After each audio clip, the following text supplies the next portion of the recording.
analisa tapaknya ini ada kondisi tapaknya. Jadi secara masih seperti kayak gambaran umum, tapi kita sudah mengidentifikasi ya. Kemudian view-nya, view dari tapak keluar dari luar ke tapak. Jadi ada dua nanti. Terus kemudian ada secara iklim, ya secara iklim nanti kalau teman-teman bisa secara sekunder juga. Kemudian cek lokasi juga bisa. Iklimnya nanti terkait sama curah hujan, terus kemudian orientasi matahari, terus kemudian angin ya, sama angin juga. Jadi untuk yang iklim, jadi ada yang terkait curah hujan, angin, sama matahari, orientasi matahari. Terus kemudian ada aksesibilitas terkait akses ya, terkait aksesnya menuju lokasi seperti apa, menggunakan kendaraan apa, terus kemudian berapa jarak tempuhnya menuju lokasi, terus aksesnya itu nanti perkerasan jalannya bagaimana, lebar jalannya bagaimana. Untuk aksesibilitas, sirkulasi, di sini sirkulasi yang terletak pada dalam tapak sirkulasinya. Baik nanti dibedakan sirkulasi untuk pejalan kaki, sirkulasi untuk kendaraan. Kalau misalnya mau dibagi lagi, kalau misalnya sirkulasi untuk pejalan kakinya bisa juga mau dibedakan lagi untuk pejalan kakinya pengunjung sama pejalan kakinya pengelola, atau ada nanti loading dock, bisa lagi tergantung nanti objeknya masing-masing. Nah, kemudian untuk sirkulasi kendaraan mau dibedakan kendaraan bermotor roda 2, roda 3, roda 4, roda lebih dari 4, silakan nanti bisa disesuaikan dengan objeknya. Kemudian untuk pencapaian, nah ke sana itu pencapaiannya seperti apa? Apakah harus melewati jalan yang kecil dulu, atau nanti kesannya itu tersembunyi, atau secara langsung masuk ke aksesnya itu jalannya besar, atau memang sudah termasuk jalan arterinya utama dari primer atau misalnya kolektor atau lingkungan. Nah, nanti pencapaian secara langsung pinggir jalan atau harus masuk gang-gang dulu, seperti itu ya. Nanti pilihannya ada dua, adalah pencapaian secara tersamar dan langsung. Kalau tersamar berarti dia harus melewati beberapa dari jalan utama, harus melewati jalan-jalan yang kecil-kecil dulu baru nyampe ke lokasi. Kalau misalnya yang pencapaian langsung ya berarti dari jalan utama udah langsung aksesnya, pencapaiannya secara langsung. Kalau misalnya terkait kebisingan, di sini adalah polusi suara ya, polusi suara yang diakibatkan oleh lingkungan sekitar, yang nanti akibat di dalam tapaknya seperti apa.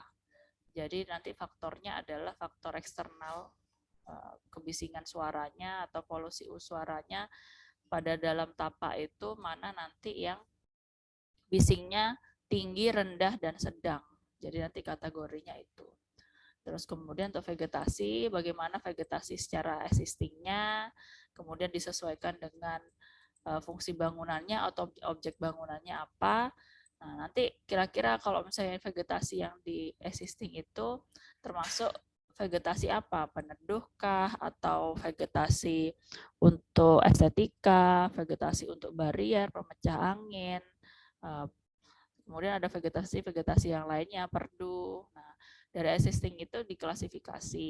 Nah, nanti kalau misalnya ada beberapa vegetasi yang tidak dibutuhkan, itu mungkin bisa diganti dengan vegetasi yang lebih bermanfaat, nantinya disesuaikan dengan objek studinya. Itu nanti disebutkan vegetasi apa aja nanti untuk hasil analisanya yang perlu ada di sana. Oh, mungkin perlu diperbanyak vegetasi peneduhnya karena memang untuk taman atau ruang terbuka hijau misalnya seperti itu. Nah, peneduhnya itu yang akan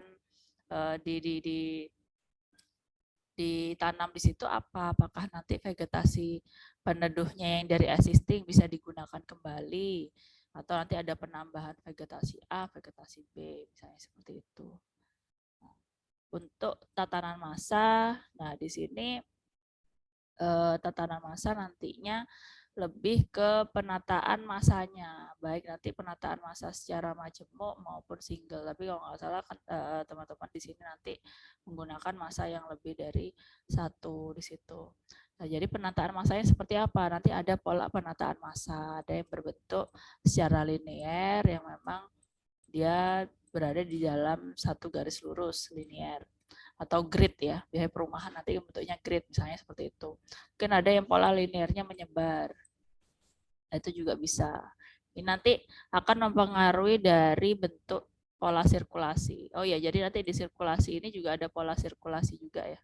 Ada pola sirkulasi nanti yang hampir sama dengan tatanan massa, karena ini nanti akan juga berpengaruh. Tapi sebenarnya apa yang kita analisa dari poin 1 sampai poin yang terakhir itu akan saling berkaitan. Nah, kemudian tatanan massa itu nanti ada yang secara terpusat ataupun menyebar nantinya. Nah, mungkin ada yang bangunan yang utamanya di sini kemudian dikelilingi oleh bangunan-bangunan pendukung lainnya, bisa jadi juga seperti itu.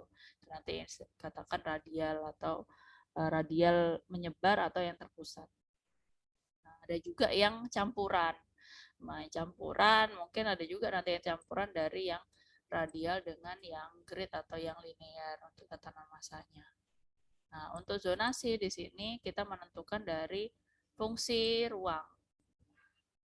Nah, fungsi ruangnya tadi kan sudah dibagi ya, beberapa fungsi ruangnya. Nah, kira-kira nanti zoningnya ada yang secara makro, ada yang secara mikro. Nah, yang secara makro nanti, nah itu berdasarkan dari fungsi ruang. Jadi pengelompokan zonasinya seperti apa nantinya. Nah, kalau yang secara mikro nanti lebih mendetail lagi, mendetail dari makronya, dari masing-masing fungsinya ada zonasi apa aja. Nah, nanti zonasinya yang lebih mendetail itu nanti berdasarkan si persyaratan ruangnya. Kan ada semi publik, semi privat dan itu ya. Itu nanti yang masuk ke mikronya. Kalau yang zoning yang makro dia masuk ke fungsi. Ke zonasi fungsinya. Jadi peletakannya. Nah, kita tahu dari mana untuk menzonasikan peletakan dari masing-masing fungsi. Kalau misalnya kita lihat dari makro, dari analisa yang kita lakukan sebelumnya. Ini kondisi tapak nanti ya secara ukuran ya, ada ukuran, ada topografi, nah, bentuknya seperti apa. Nah, itu nanti untuk kondisi tapaknya. Topografinya bagaimana, mana yang nanti yang bisa kelebihan topografinya itu bagaimana, kekurangannya bagaimana. Nah, nanti itu kalian sajikan semuanya dalam sebuah gambar dan deskriptif. Nah, di mana nanti kalau misalnya analisa tapak itu kan harus menggunakan metode programatik yang bisa disajikan secara gambar, sketsa, tabulasi, dan diagram. Nah, nanti juga ditambahkan dengan metode deskriptif untuk mendeskripsikan dari hasil penggambaran sketsanya maupun diagramnya. Nah, kemudian terakhir terkait drainase. Jadi sistem drainase secara umum terkait nanti pembuangan airnya. Nah, kemudian juga ada sanitasi juga ya. Nanti ada mungkin di dalam drainase ada sanitasi juga atau utilitasnya lah paling umum ya, utilitasnya itu terkait listriknya, penyediaan listrik, kesediaan air bersih, kemudian pemadam kebakaran, terus apalagi dan macamnya itu ya untuk terkait utilitas. Jadi mungkin nanti drainase sama utilitas. Oke, nanti kita bahas dulu satu persatu. Sampai sini mudah bisa dipahami ya maksud saya ya.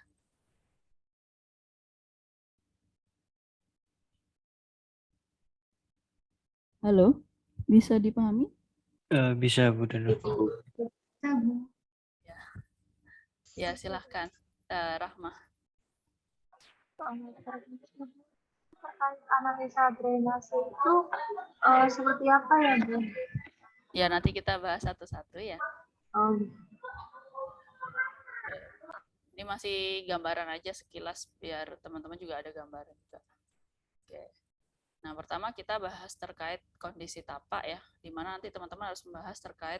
Jadi ini poin-poinnya silakan nanti dinarasikan. Nah, masih terkait kondisi tapak itu terkait gambaran umum. Nah, di mana nanti teman-teman harus membahas terkait lokasi. Lokasinya seperti apa? Lokasinya di mana, kemudian bisa berupa peta ya, delineasinya, terus kemudian lokasinya daerahnya di mana, berbatasan dengan siapa, berbatasan dengan apa. Jadi nanti ada lokasi, nanti bisa disajikan dengan peta, bisa nanti secara ada keyplan secara makronya, kemudian nanti mungkin keyplan kotanya, kemudian nanti masuk ke lokasi secara detailnya, secara delineasinya. Nah, itu berada di kota mana, nanti silahkan dideskripsikan. Kemudian luas tapaknya, berapa luasan keseluruhan tapaknya. Sama ukuran detail sisi tapak. Sepertinya kan sudah dikerjakan juga di tugas sebelumnya ya, tugas yang pemilihan lokasi tapak, jadi tinggal disesuaikan aja nanti di subbab kondisi tapak. Nah, terus kemudian nanti bentuk tapaknya apa di situ? Lebih cenderung persegi kah atau lebih cenderung memanjang, persegi memanjang, buju sangkar atau jejar genjang atau bagaimana, nanti silakan dideskripsikan. Terus kemudian terkait batas tapak. Nah, dia tapaknya itu dia berbatasan dengan apa? Sebelah utara, barat, timur, selatan. Itu berbatasan langsung dengan apa? Apakah nanti berbatasan langsung dengan permukiman, apa berbatasan langsung dengan sawah, jalan rayanya, atau berbatasan dengan pabrik misalnya seperti itu. Itu nanti kalian deskripsikan juga. Terus kemudian terkait topografi di sini melihat dari kelerengannya. Jadi ada konturnya di situ ya, ada peta konturnya dan kalian jelaskan mana plus minus dari topografi ini. Mana yang kiranya topografi yang dapat dikembangkan. Mungkin kalau misalnya ada yang jalannya cenderung banyak bergelombang atau enggak, mungkin konturnya agak-agak curam. Jadi kan area sini kan bukan area yang bisa dikembangkan. Berarti ini nanti masuk kategori yang minus karena memang bukan kategori tapak yang bisa dikembangkan. Yang bisa dikembangkan mana? Oh, mungkin yang cenderung datar. Berarti kalian deskripsikan, oh ternyata yang bisa dijadikan pengembangan nantinya adalah yang dikategorikan plus, yang bisa dikembangkan itu. Terus kemudian di sini yang plus itu pengembangannya juga pengembangan yang, atau bisa juga tidak dikategorikan plus minus, juga bisa langsung aja teman-teman nanti mengkategorikan. Mungkin idenya akan berbeda-beda ya. Mungkin ada yang daerah sebelah sini nanti bisa dikembangkan seperti apa. Mungkin plusnya di area ini, plusnya apa? Oh, bisa dikembangkan nanti ada camping ground misalnya. Kalau misalnya yang minusnya itu apa? Nanti yang daerah sebelah sini plusnya apa, minusnya apa. Mungkin bisa dideskripsikan seperti itu untuk terkait analisanya. Nah, terus kemudian terkait hidrologi berarti ketersediaan air. Di sini ketersediaan air bisa diceritakan aja ketersediaan airnya apa. Apakah dia dari PDAM ataukah dari sumur, apakah belum ada. Nah, kalau misalnya belum ada, potensinya apa di sana? Apakah disalurkan PDAM ataukah bisa menggunakan sumber air sendiri dengan cara pengeboran, misalnya seperti itu. Itu nanti kalian seperti itu cara nanti mendeskripsikan analisanya. Oke. Kemudian saya lanjutkan. Ini contoh untuk penggambaran nanti terkait bentuk dan ukurannya. Nah, kalau bentuknya misalnya dia di sini, nah bentuk dari tapaknya lebih ke persegi. Nah, ukurannya kalian detailkan berapa? Oh, ternyata panjang sama kali lebarnya itu berapa? Kemudian luas totalnya adalah misalnya sekian, 550 meter persegi. Nah, terus kemudian bisa juga mau ditambahkan ya jalan-jalan yang persimpangan depannya 3 meter, tapi kalau enggak pun juga ada masalah, lebih ke di tapaknya. Nah, nanti kalau misalnya jalan ini nanti bisa masuk ke aksesibilitas. Nah, terus kemudian di sini juga kita lihat dari bentukannya itu kan sudah ada pembahasan terkait topografi tadi juga kan, otomatis peta yang kalian gunakan kan pakai satu peta aja nggak apa-apa, atau petanya itu kalian masukkan ke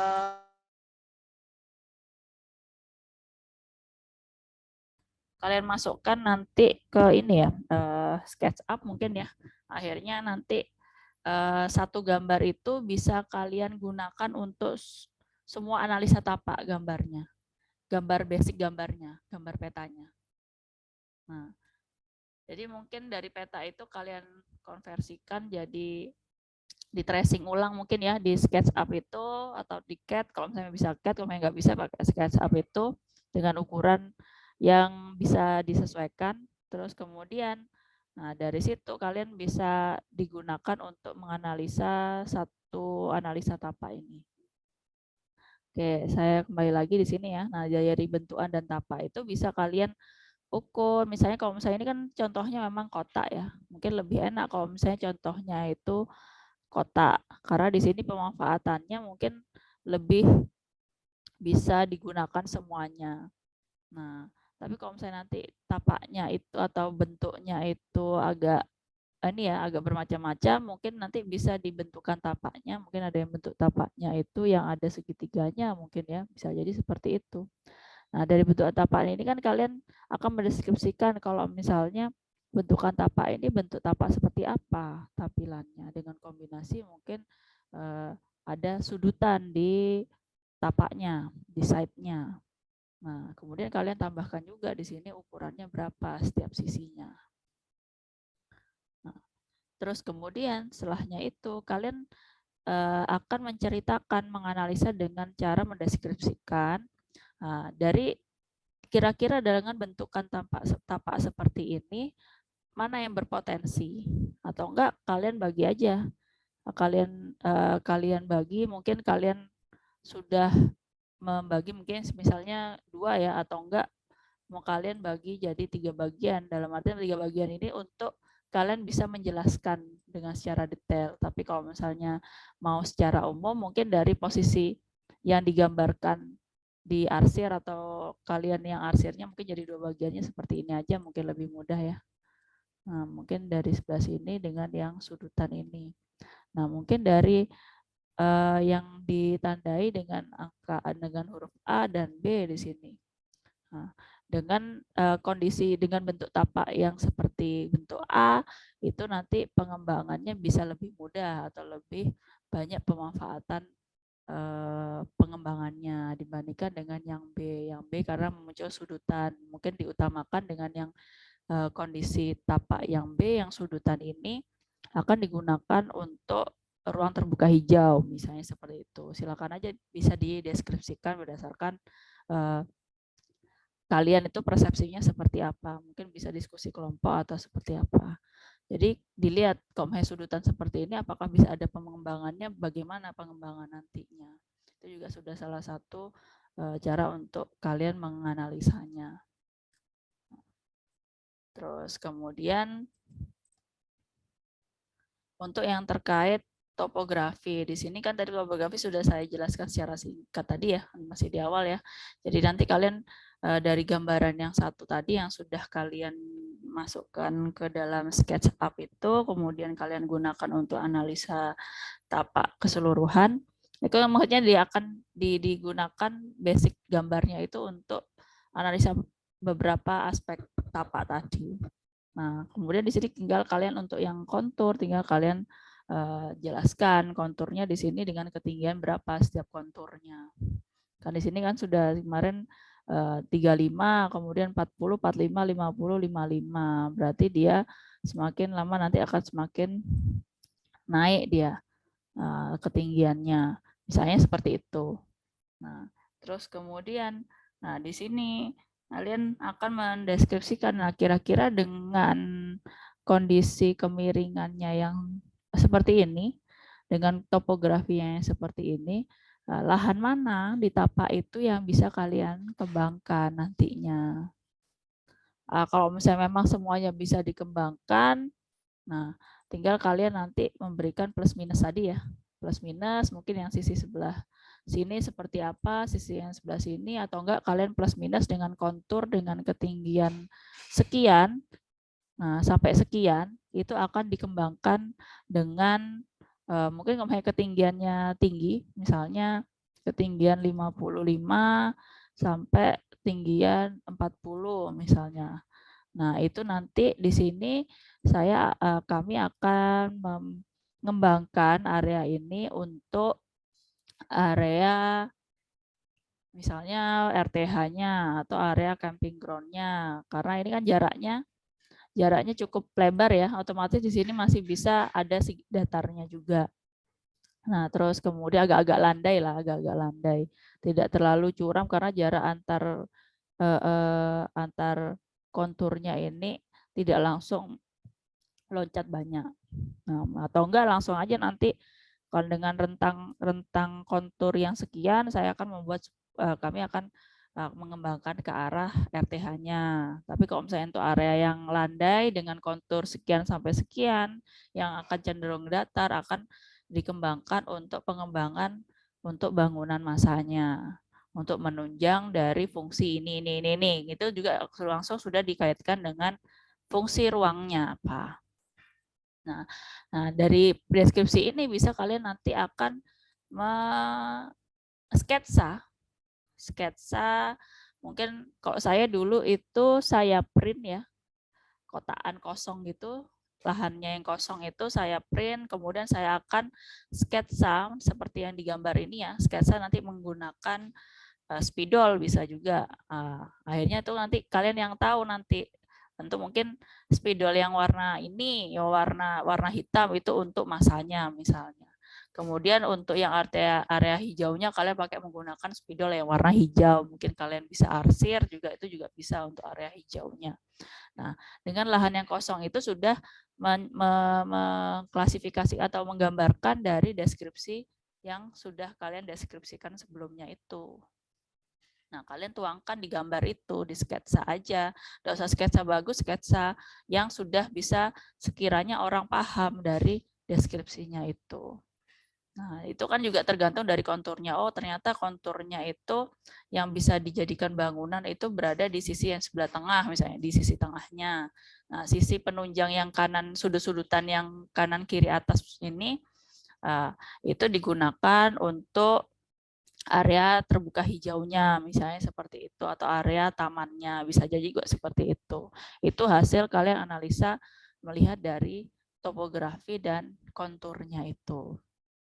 Oke, nah, sudah dideskripsi, kemudian dituangkan ya. Nah, sudah dideskripsi, ada gambarnya. Jadi setiap kalian deskripsi ada gambarnya. Oke, terus kemudian di sini juga terkait lokasi tapaknya ya. Lokasi tapaknya di sini bisa berupa dari peta itu. Jadi petanya kalian sajikan, lokasi delineasinya di mana.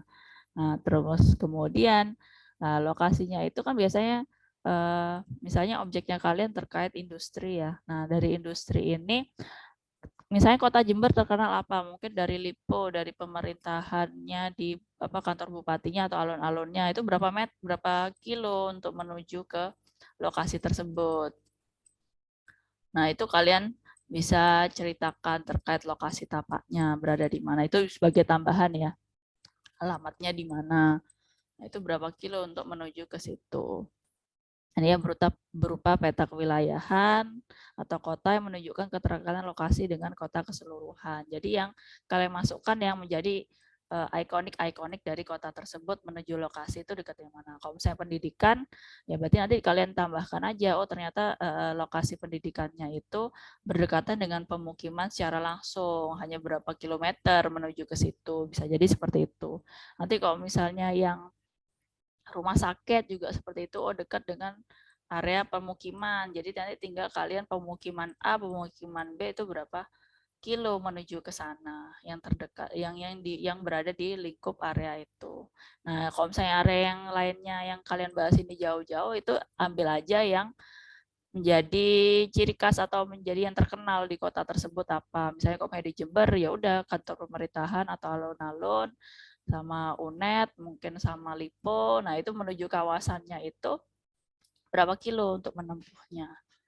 Ya, itu ya untuk yang terkait lokasi. Jangan lupa nanti penyajian petanya yang biasanya kalian menyajikan peta seperti studio-studio sebelumnya juga. Nah, terus kemudian ini juga ditambahkan terkait garis sempadan juga ya. Nanti juga ditambahkan terkait garis sempadan untuk di kondisi tapaknya atau lokasi tapaknya juga bisa di kondisi tapaknya mungkin ya lebih enak masuk ke kondisi tapak di mana nanti garis sempadan itu setiap daerah pasti akan berbeda. Nah, nanti dilihat aja berdasarkan di sini ya panjangnya berapa untuk lebar si jalannya. Nah, berapa persen untuk garis sepadannya. Nah, itu nanti kalian masukkan, kalian gambarkan, oh ternyata garis sempadan untuk yang berbatasan dengan sungai dan jalan kanan kiri, kemudian garis sempadan dengan lahan kosong itu berapa. Jadi nanti kalian bisa arsir seperti gambar ini. Oh, mungkin di sini adalah 0,3 meter keliling, kemudian kalian blok warna hitam, kalian arsir juga enggak masalah. Itu berarti tandanya adalah garis sempadan. Nah, di mana untuk garis sempadan itu bisa digunakan untuk parkir, halaman bermain, dan perluasan taman kota ke dalam tapak atau perluasan sungai itu juga masih bisa. Nah, sama juga sebagai tempat untuk vegetasi. Jadi vegetasi yang bisa jadi barier dalam tapaknya itu. Itu fungsinya untuk garis sempadan. Oke. Nah, ini contoh untuk menganalisa yang terkait dengan garis sempadan ya. Nah, jadi ini site-nya. Nah, terus kemudian di sini luas lahannya adalah 4 hektar. Kemudian luas site-nya itu 36.000 sekian. Karena itu nanti juga sudah dikurangin dengan garis sempadannya yang keliling ini. Nah, ini juga harusnya ada garis sempadan yang untuk di sungainya itu nanti kalian tambahkan juga. Nah, kemudian KDB-nya berapa di situ? Kalian sebutkan KDB-nya berapa, KLB-nya juga berapa, bisa kalian sebutkan juga. Kalau misalnya daerah hijaunya di daerah tersebut harus berapa. Kemudian ketinggian KLB tadi ya, ketinggian untuk tinggi lantainya harus maksimal berapa di sana. Itu bisa kalian sebutkan juga untuk di garis sepadan ataupun nanti masuk ke kondisi tapaknya. Nah, terus yang ini juga sama yang terkait perbatasan tuh ya, mungkin nanti batas-batasnya itu bisa kalian ceritakan juga. Nah, batas-batasnya di lahan itu seperti apa? Batas kanan kiri, atas bawah, kanan kiri, kemudian yang utara selatan, barat timur, itu berbatasan dengan apa? Kalian bisa ceritakan juga nanti kalian bisa sajikan di gambarnya. Nah, bisa nanti berupa apa yang tadi saya infokan tadi ya, yang peta kalian convert atau kalian tracing di SketchUp, kemudian untuk dasarnya kalian melakukan analisa. Jadi kalian bisa menandai, oh daerah sini apa, daerah sini apa, sini apa. Nanti bisa kalian untuk di perbatasannya itu. Nah, karena perbatasan-perbatasan ini akhirnya kalian tahu, oh ternyata kalau misalnya ini sebelah sini adalah taman kota, semisal perbatasannya langsung taman kota. Nah, berarti kalau misalnya kita punya bangunan di sini atau pengembangan di sini, kita melihat ke arah luar itu, ke arah yang ke taman kota, berarti view-nya itu masih bagus, masih bisa dikembangkan nanti di sini. Mungkin akhirnya nanti kalian bisa menyimpulkan bahwa kalau misalnya berbatasan dengan sisi ini timur ya, kalau ini utara, selatan, barat, timur. Nah, misalnya ngomongin sisi timur ini, nah itu berarti posisinya masih bisa dikembangkan nanti untuk pengembangan terkait perbatasannya itu. Apakah nanti di sini nanti jangan tertutup bangunan karena biar agar orang yang berada di sini bisa melihat ke arah taman kota. Nah, sedangkan yang sisi utara ternyata dia berbatasan dengan parkiran di kantor sebelah, otomatis ya ini bukan suatu view atau tempat yang kita bisa manfaatkan untuk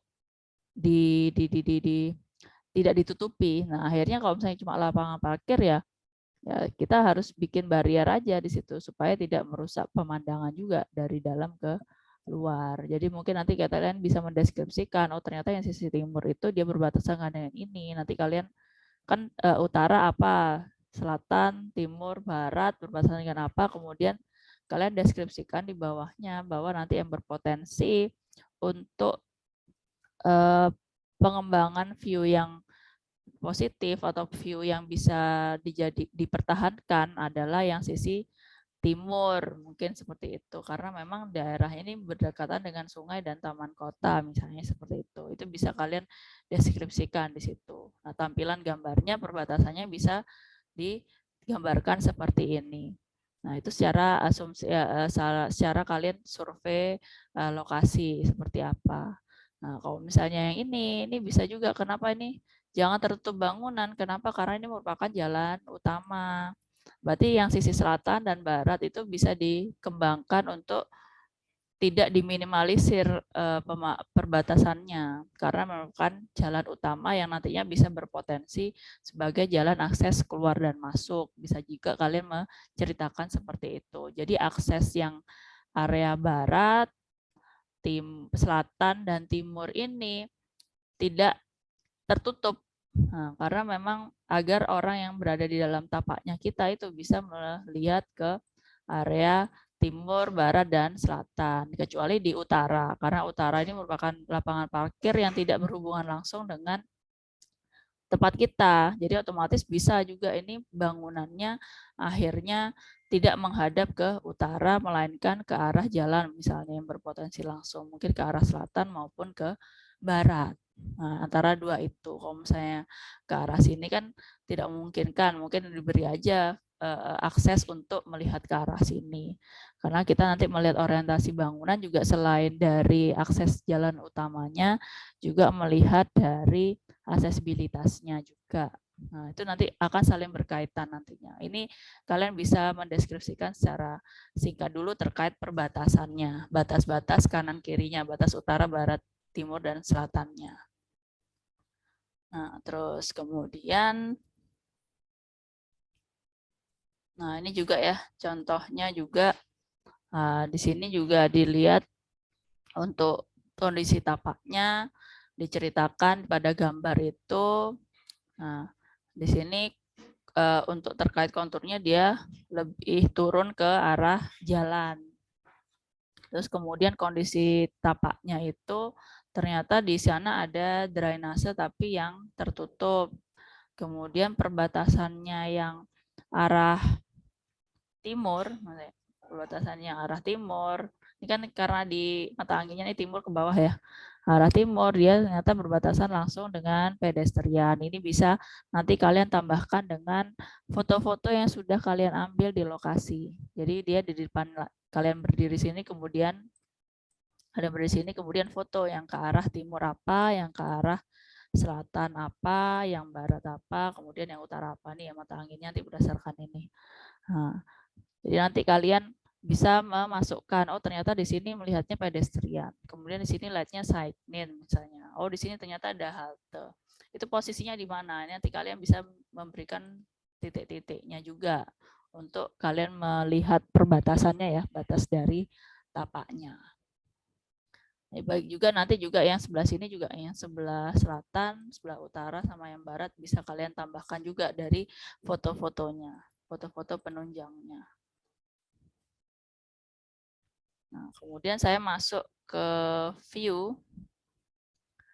Nah, dari view pemandangan ini lebih ke kita menilai mana yang view plus, view positif dan view negatif. Dimana kalau misalnya view positif itu dia view yang bisa dipertahankan dan dikembangkan. Nah, sedangkan view negatif itu yang harus diminimalisir, kemudian dimanfaatkan untuk yang lain. Bisa jadi juga seperti itu.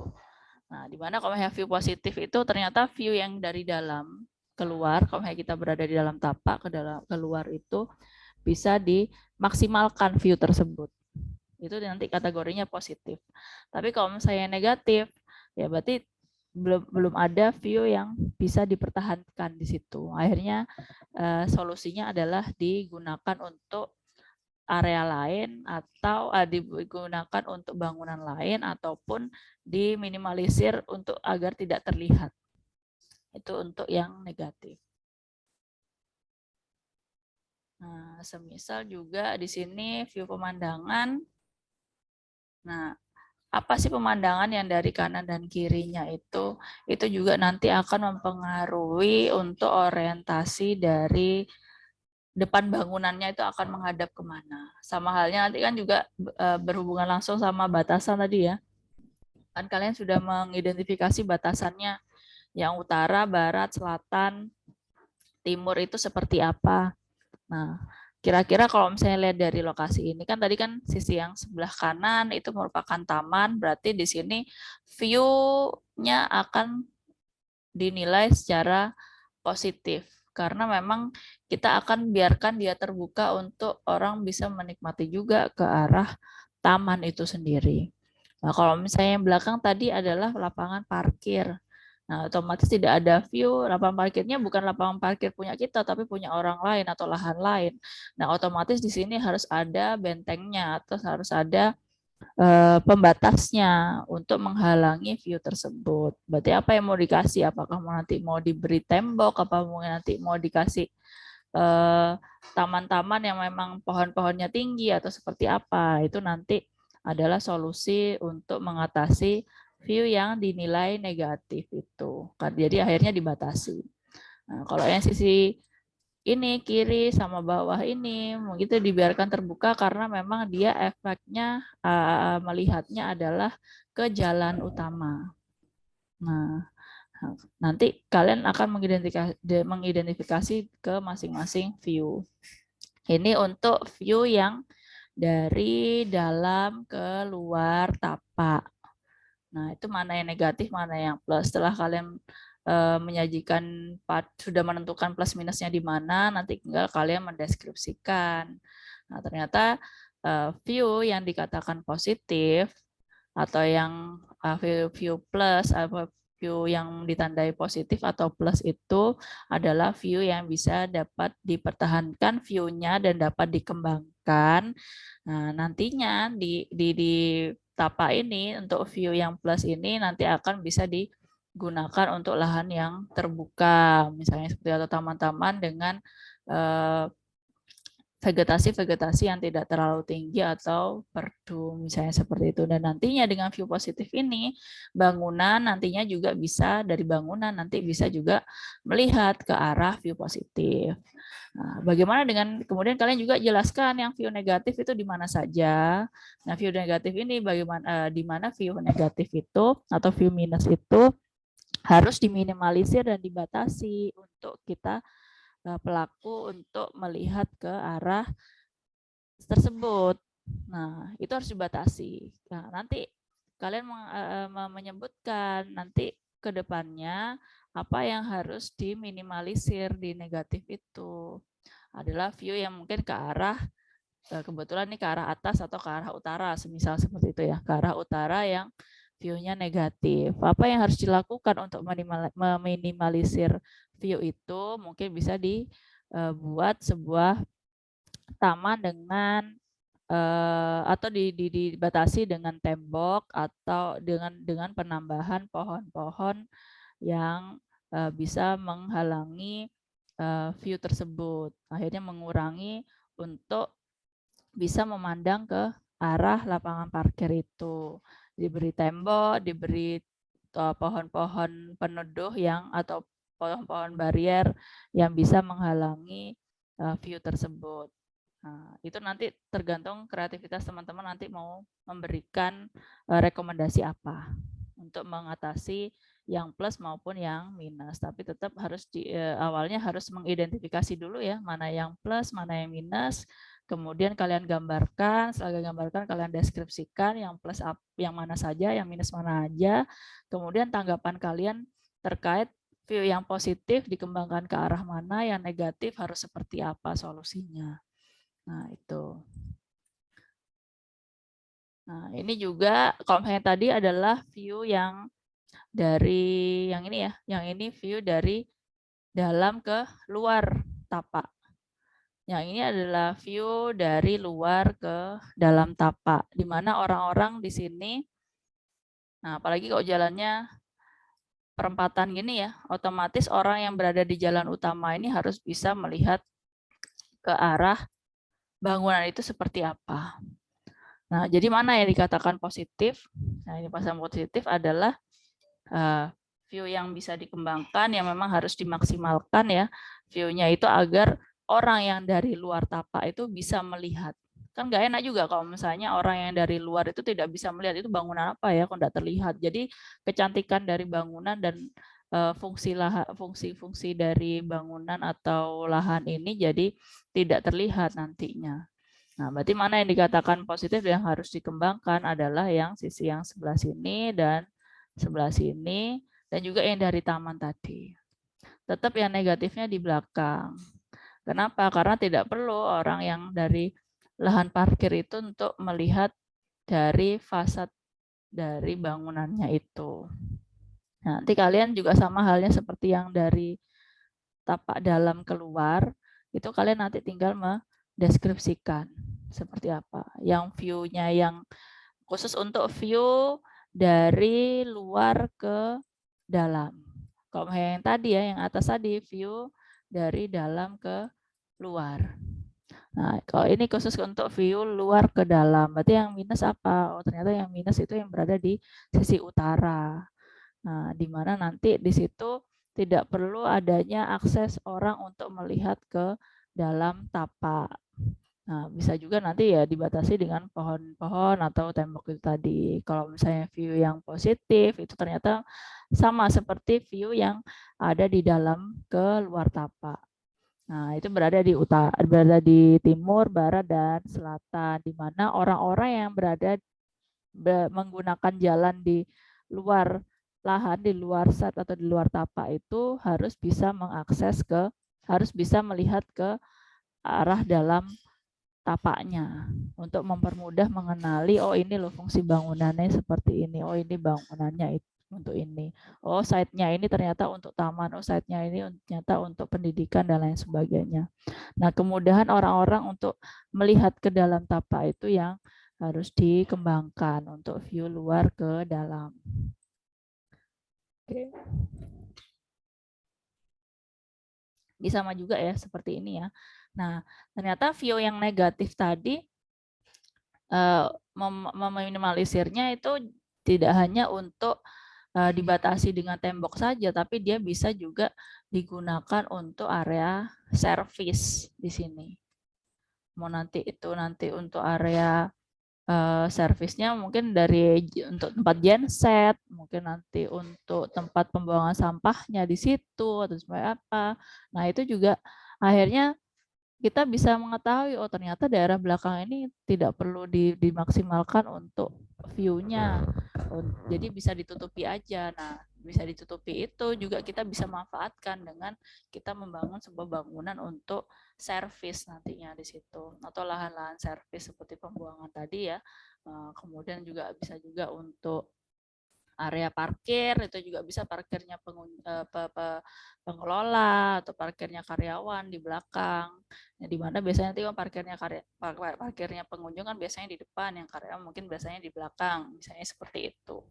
Nah, area-area servis itu ternyata bisa ditaruh di view yang negatif tadi. Nah, misalnya seperti itu. Itu jadi salah satu solusi juga agar view yang negatif ini bisa lebih bermanfaat nantinya. Nah, ini juga pemandangan melalui tapak.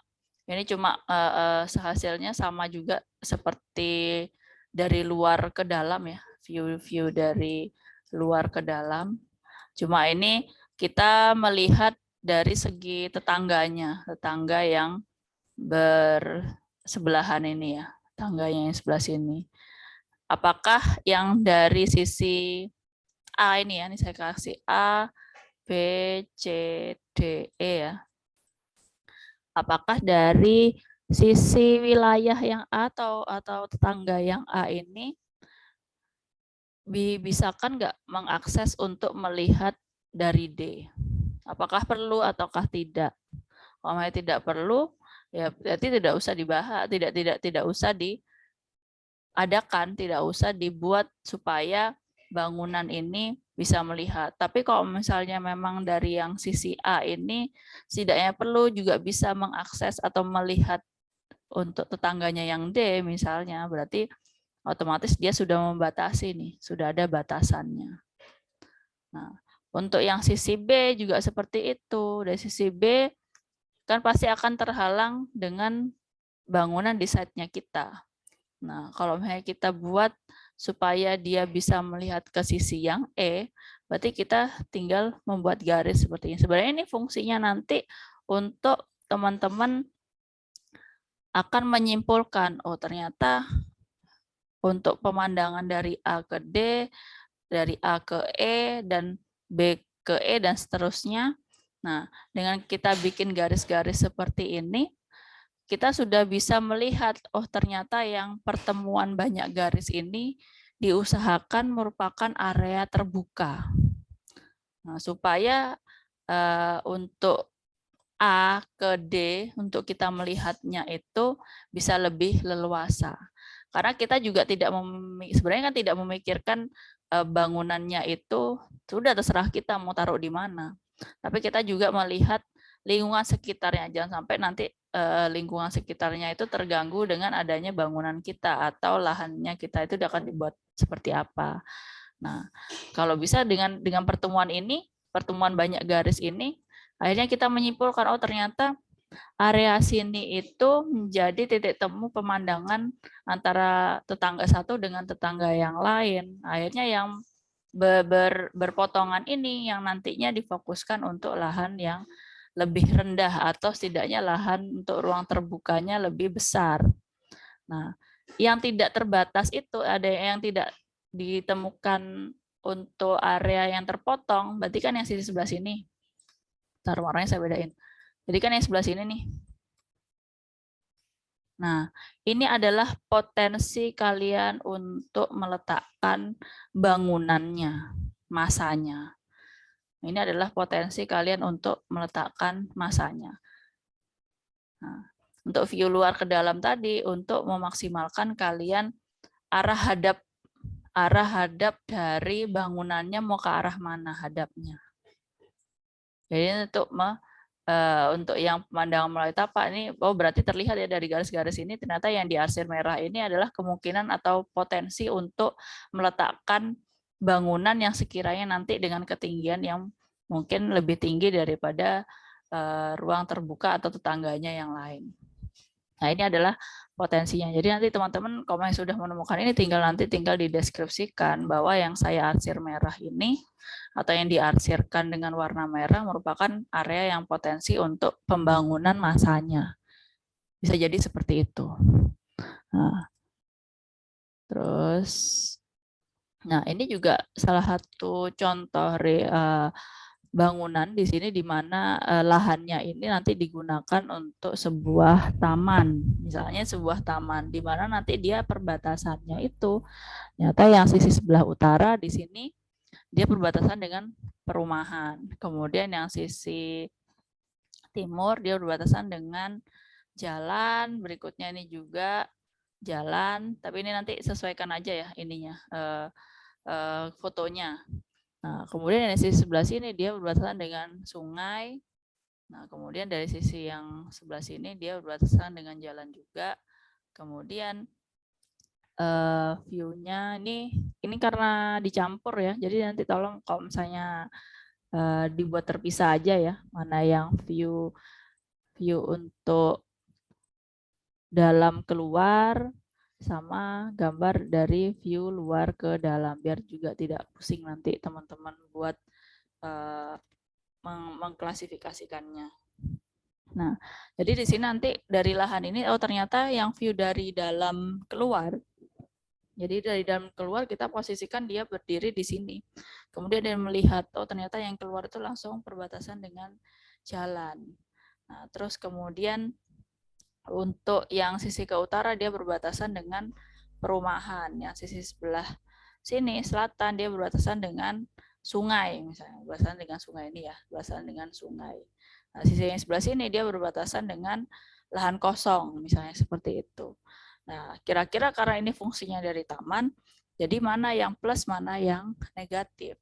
Nah, kalau misalnya mana yang plus berarti kan yang memang harus diperlihatkan.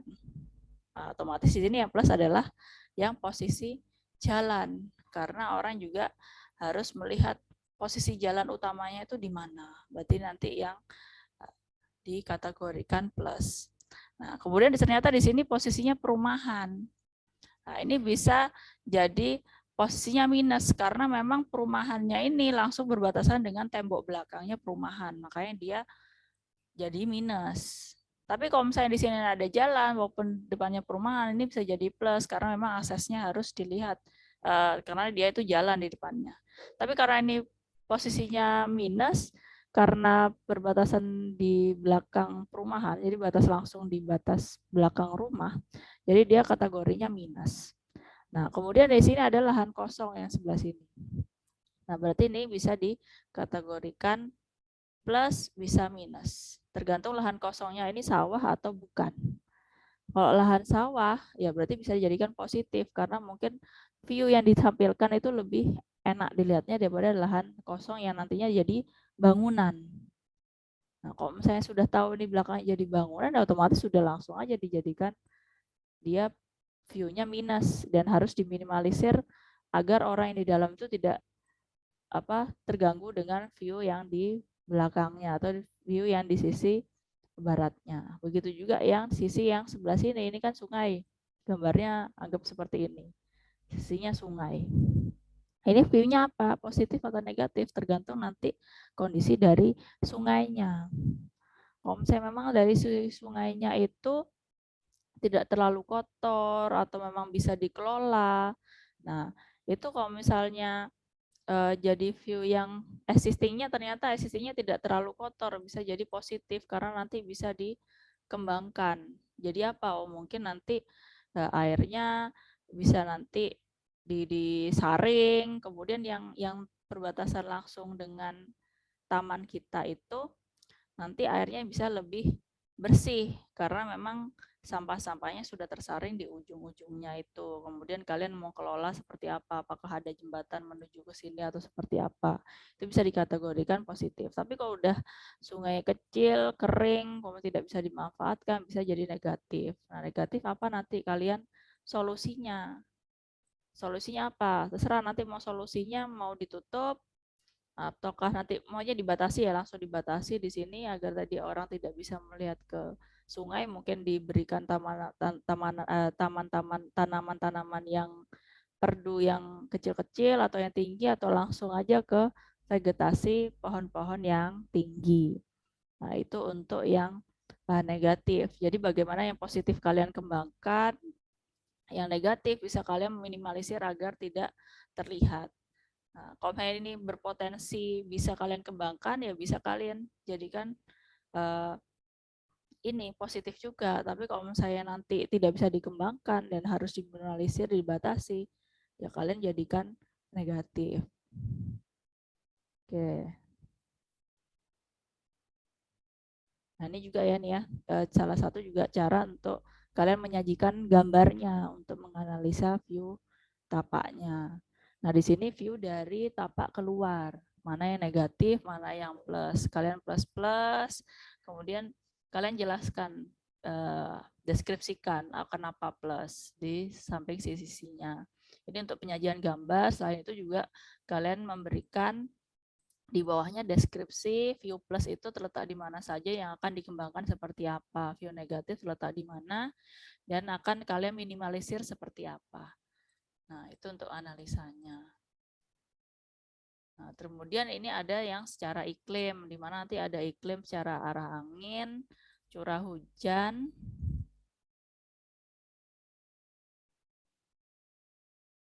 sama cahaya matahari. Nanti untuk yang arah angin, kalian sebenarnya ini ada alatnya nanti ya. Sebenarnya ada alatnya untuk mengetahui arah angin tuh jalannya dari mana. Dari utara, dari tenggara, dari barat, atau bagaimana. Tapi ini kalian bisa menggunakan data-data sekunder aja, atau saat kalian ke sana mungkin pakai bendera atau bagaimana. Karena alatnya juga lumayan kalau misalnya mau beli, tapi janganlah kalian lebih menggunakan untuk data sekunder juga tidak masalah. Yang penting kalian bisa merasakan waktu di lahan itu arah paling kencang itu di mana. Arah anginnya paling kencang tuh di mana. Mungkin di hari-hari tertentu, mungkin dalam 1 minggu, kalian mungkin hari-hari kerjanya atau hari Selasa, Kamisnya, terus kemudian minggu depannya hari Rabu, Jumatnya misalnya seperti itu. dibuat sampel aja. Nanti kalian akhirnya tahu mana arah angin yang paling keras itu seperti apa. Itu nanti bisa kalian tandai dengan mungkin tanda panah seperti ini. Oh, ternyata yang arah dengan tanda-tanda panah yang tebal ini ternyata dia angin muson timur dengan rata-rata kecepatan yang lebih tinggi gitu aja ya, nanti karena kalian nggak ada alat ukurnya. Nah, kemudian yang dari sini ternyata juga ada arah angin juga, tapi dengan kekuatan yang lebih sedang. Nanti bisa kalian simbolkan dengan tanda panah. Nah, tanda panahnya mungkin ada lebih tebal, lebih tipis gitu aja untuk melihat mana yang kencang, mana yang tidak. Nah, akhirnya kenapa setelah kalian mengetahui arah anginnya, mana yang kencang, mana yang tidak, akhirnya untuk yang kencang ini kalian nantinya akan membuat sebuah barrier untuk pemecah angin. Jadi kalian sudah tahu, oh ternyata angin yang dari sisi sebelah sini yang anginnya lebih kencang. Nah, sisi mana nanti? Mungkin utara, ini timur, barat, selatan. Apa ini istilahnya kok di sini? Nah, nanti ternyata arah misalnya timur laut misalnya atau tenggara misalnya. Dari arah tenggara ternyata anginnya itu lebih kencang. Lebih kencang dengan durasi yang cukup lama, misalnya seperti itu. Kalian jelaskan, deskripsikan. Nah, nanti yang kalian lakukan apa untuk mengatasi angin yang itu? Oh, bisa juga saya akan membuat sebuah barrier dari pepohonan atau dibatasi dengan sebuah tembok. Nah, bisa juga seperti itu. Nah, ini semakin lama nanti akan semakin mengerucut. Nah, kira-kira posisi fasadnya bangunan atau tampak depan bangunan itu nanti akan mengarah kemana? Semakin lama nanti kalian akan mengatasi, menganalisa ini akan semakin mengerucut. Kira-kira posisi yang tepat arah depannya bangunan itu di mana? Nah, itu nanti kalian ceritakan ya. Nanti untuk yang kencang, itu nanti solusinya yang kalian tawarkan, yang kalian rekomendasikan seperti apa. Nanti itu angin yang agak rendah, itu nanti seperti apa solusinya. Oh, nanti mungkin ada pengarah untuk angin yang lebih kecil. Mungkin ditanami, dikelilingi oleh pohon-pohon yang bisa mengarahkan anginnya. Kita bisa mengarahkan anginnya dengan kita memberikan sebuah barrier atau batas-batas di sepanjang jalurnya. Nah, akhirnya nanti angin itu akan berhembus di lahan yang lapang daripada yang ada bariernya. Otomatis itu juga jadi akan mengarahkannya seperti itu. Nah, itu nanti posisinya seperti apa yang tepat menurut kalian. Ini bisa dari analisa yang existing, kemudian kalian gambarkan yang secara rekomendasi kalian itu seperti apa. Ini kan existing nih. Ya, ini yang bentar. Nah, ini yang secara existing tuh. Arah angin yang secara existing. Nah, secara existing, yang ini yang secara hasil analisanya.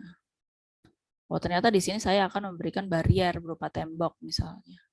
Oh, ternyata kalau misalnya untuk yang angin yang tidak cukup kencang, nah mungkin di sini kalian akan memberikan barrier agar angin itu bisa terpecahkan misalnya, atau bisa terarahkan dengan baik, misalnya seperti itu. Itu bisa kalian gambarkan, kalian sketsa aja. Mungkin dalam satu kelompok ada yang bisa mensketsa, menerjemahkan atau menuangkan deskripsi yang kalian sudah kumpulkan ke gambar. Mungkin teman-teman ada yang bisa hal seperti itu.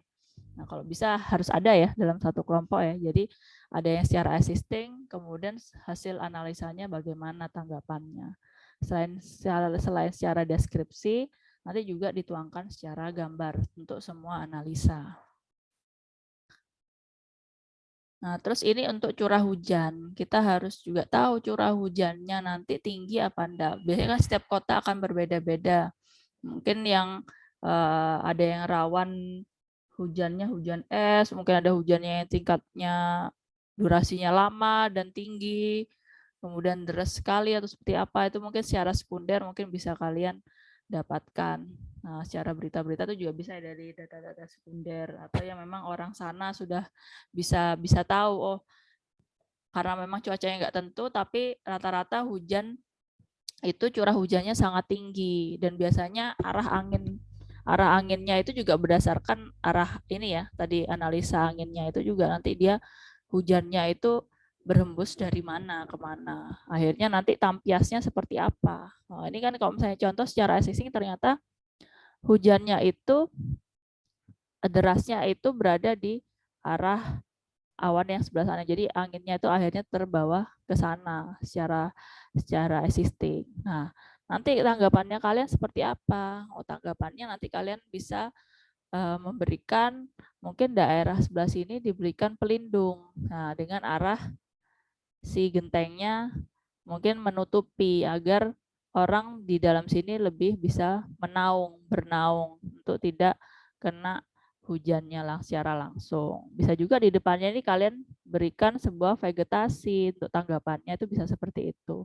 Nah, kalian deskripsikan, kemudian nanti kalian bisa menggambarkan. Mungkin nanti kalian bulat-bulat ternyata di sini untuk mengatasi hujan yang dari arah sini dengan kalian memberikan vegetasi di sini. Kemudian di area sini mungkin kalian buletin ya, bulat, kemudian kalian akan berikan naungan dengan posisi atap yang bisa menghalangi arah hujannya di situ. Akhirnya orang di sini tidak tampias dengan arah curah hujannya.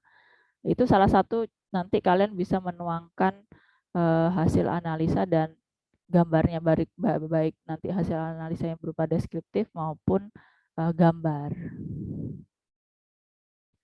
Nah, ini ya curah hujannya mungkin nanti yang dari tinggi itu yang mana bisa kalian juga gambarkan juga.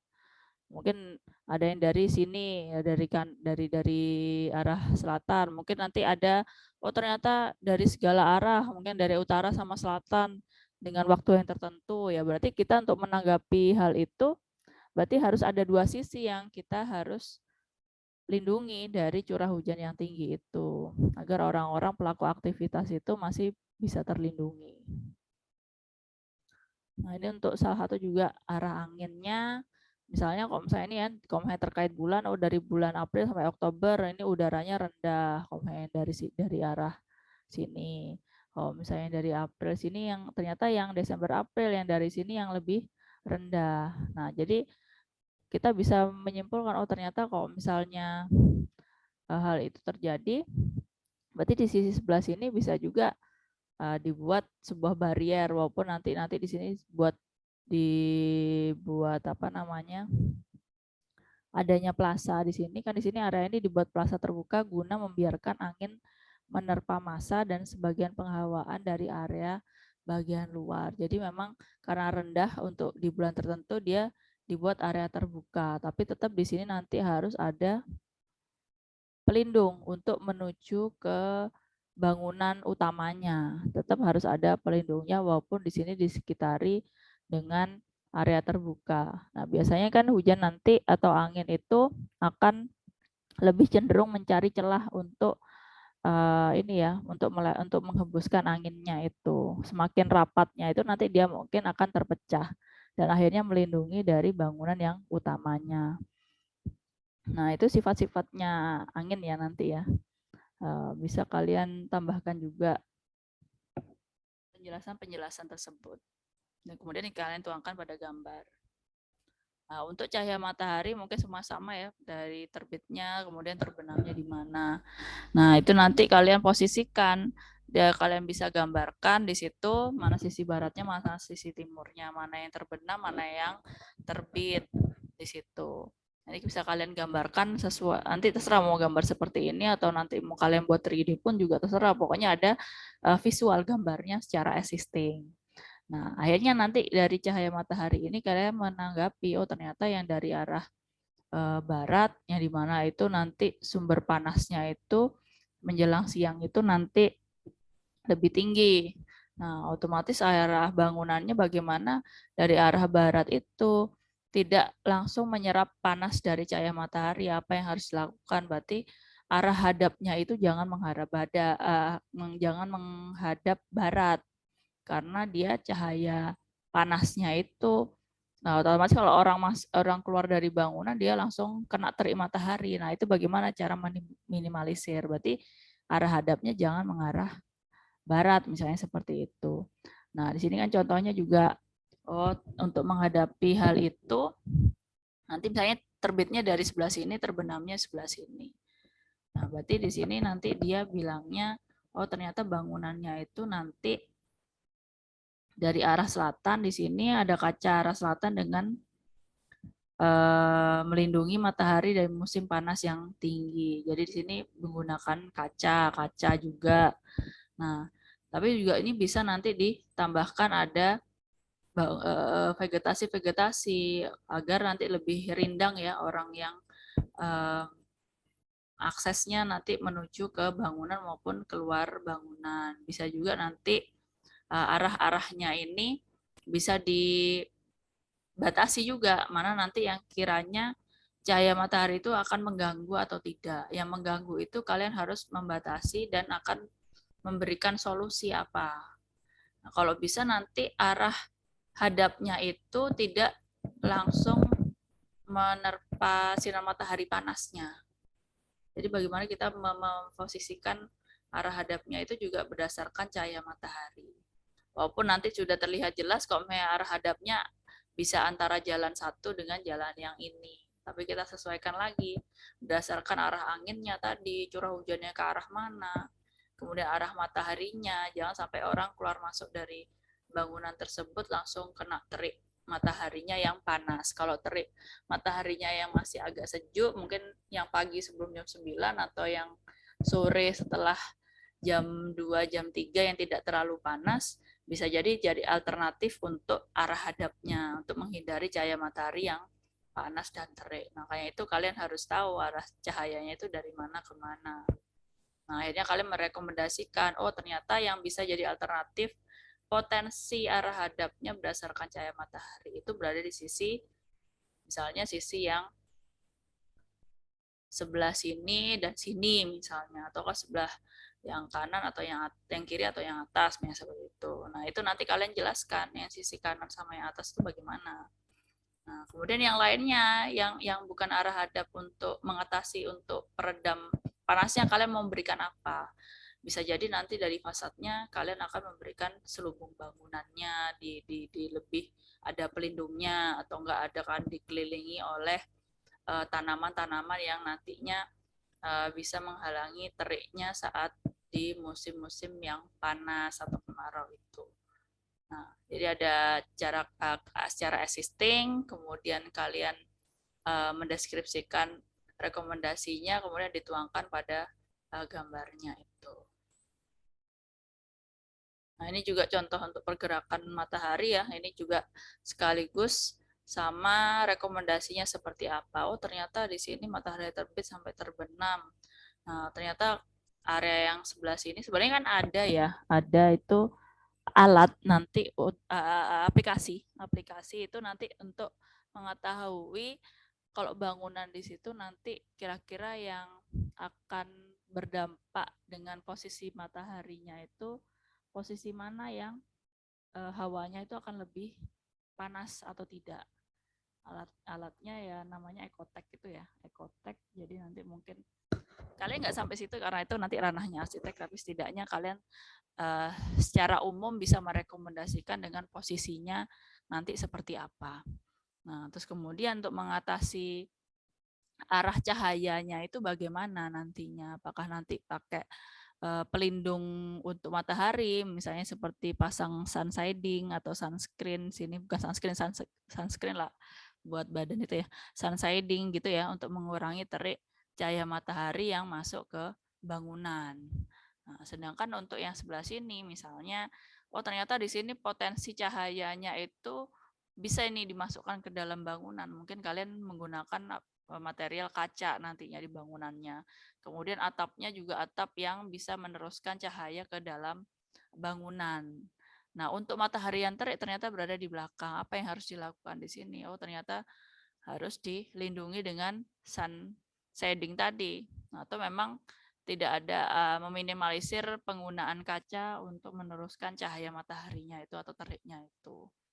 Nah, kemudian Kemudian di sini juga bisa jadi ada banyak tanaman perdu atau tanaman tumbuhan-tumbuhan yang bisa jadi pelindung dari cahaya matahari. Nah, itu bisa kalian kelompokkan seperti ini ya. Mungkin di sini pada area ini nanti pohon peneduhnya lebih banyak. Kemudian yang daerah sini nanti pohon-pohon tanam atau tanaman-tanaman perdu yang difungsikan sebagai taman, misalnya seperti itu. Nah, itu nanti bisa kalian tuangkan deskripsi ke gambarnya. Oke, kalau ini tadi untuk yang materi yang pertama,